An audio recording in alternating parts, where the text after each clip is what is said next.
The railroads came through in northern New Mexico from Denver, as well as from an east and west perspective. In 1890, in Tewa, the trains are called ojibe, which is a steam container, a steamboat. So there were new people coming in as a result of the trains and the railroads. New Mexico achieved statehood in 1912, and part of the establishment of a state was to really identify with larger American culture, that New Mexico was a safe place to travel. Because beforehand there was this notion of Indian wars, and Geronimo had been sort of captured before, so people were still very worried about traveling out west.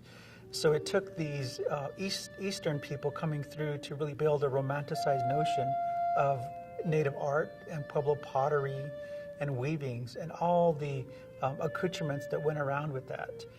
And so pottery and art became a safe place to really educate that Pueblos were alive and safe and approachable.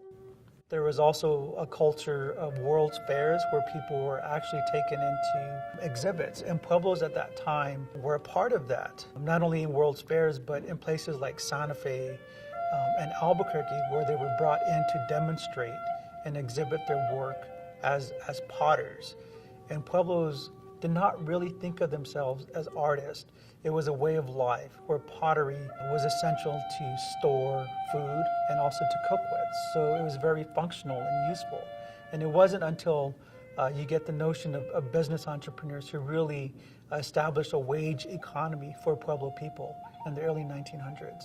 Pueblos didn't really sign their pottery until this new cash economy came in. So Pueblos were asked to kind of sign their name at the bottom of the pots, and that was really a foreign concept, because you would have somebody who would gather the clay, somebody who would shape it, and maybe the husband or another family member would paint the pottery. So it was really a communal and family practice. And so that's the way they took turns signing their names on their pots, regardless of who actually individually made one piece of art.